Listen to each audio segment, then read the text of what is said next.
গ্রেপ্তার হয়েছেন পিয়ারাপুরের তৃণমূল নেতা সুদর্শন বর। বিজেপি কর্মীদের মারধর, তোলাবাজি, জমি দখলের অভিযোগে গ্রেপ্তার পিয়ারাপুর গ্রাম পঞ্চায়েত সদস্য। সাংসদ কল্যাণ ব্যানার্জি ঘনিষ্ঠ বলেই পরিচিত তিনি। দলীয় কার্যালয়ে এক মহিলাকে ধর্ষণ, বিজেপি কর্মীদের মারধর, তোলাবাজি এবং জমি দখলের অভিযোগে তাকে গ্রেপ্তার করা হয়েছে।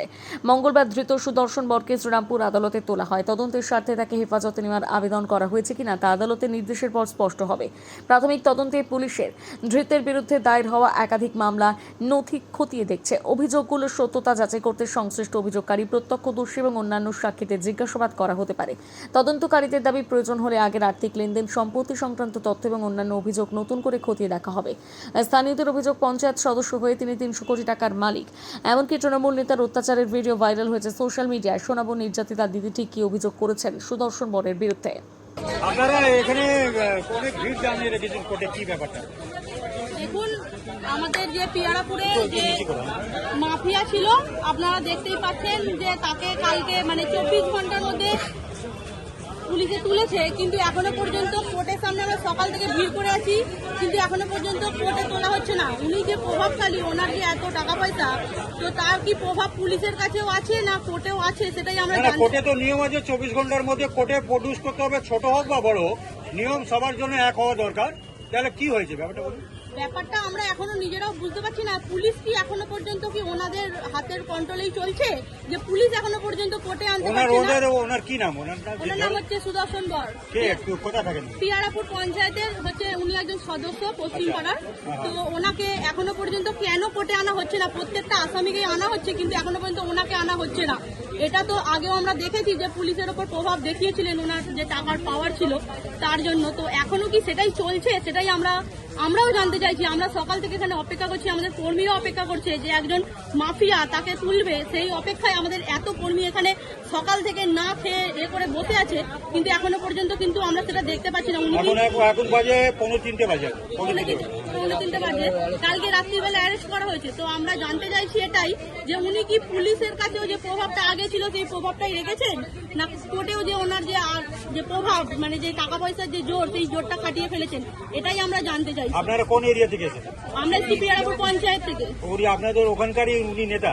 হ্যাঁ, নেতা বলতে গেলে সদস্য, কিন্তু পুরো যে পঞ্চায়েত থেকে কন্ট্রোল করেন উনি কন্ট্রোল করেন। উনি একজন মাফিয়া ডন যাকে বলে। ওনার প্রচুর মাটি চুরি থেকে শুরু করে ওনার জায়গা জমি, বাড়ি, সম্পত্তি, সোনা গয়না কি নেই, ওনার সবকিছুই আছে। যদি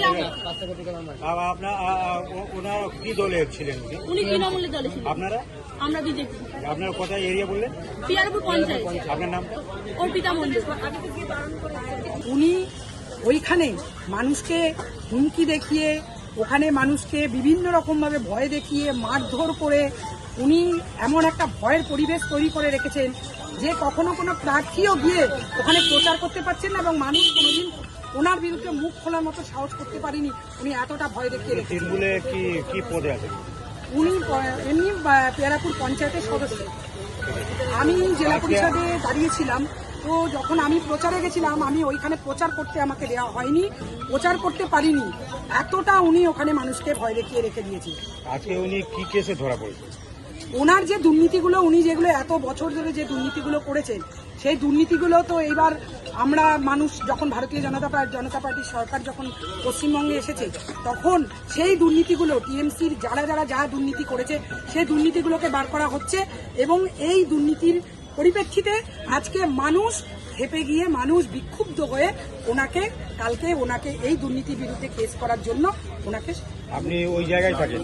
আমি থাকি রাজ্যধরপুরে, কিন্তু যেহেতু আমি জেলা পরিষদ সদস্য ছিলাম, রাজ্যধরপুর পঞ্চায়েত এবং পিয়ারাপুর পঞ্চায়েতের নিয়ে জেলা পরিষদটা আমার নাম হচ্ছে কাকলি মণ্ডল।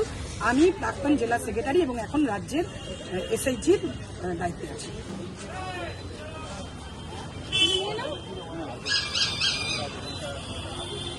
আজ সুদর্শন বর পুলিশের জালে, কি বলবেন? সুদর্শন বর পুলিশের জালে নয়, সুদর্শন বর তো নামে। অ্যাকচুয়ালি এটা কল্যাণ ব্যানার্জির স্নেহধন্য পুত্র, অরিন্দম গুহের স্নেহধন্য সুদর্শন বর। পশ্চিমবাংলার হুগলিতে সবচেয়ে বড় যদি জমি হাঙড় কেউ থাকে তার নাম সুদর্শন বর, যিনি সাধারণ মানুষকে রাতের অন্ধকারে না দিয়ে পুকুরে চোবাতেন, যিনি সাধারণ মানুষের জমি কেড়ে নিতেন, অনামে বেনামে সম্পত্তি ছিল, এবং তার প্রতিটা যোগ সাজে মাননীয় কল্যাণ ব্যানার্জি সাংসদ যিনি আছেন তার স্নেহধন্য, তার আশীর্বাদ ধন্য হচ্ছে সুদর্শন বর। শুধু ওনার বেনামে কত জমি আছে বা স্বনামে কত জমি আছে আশা করতে পারবেন, বিশ্বাস করতে পারবেন না।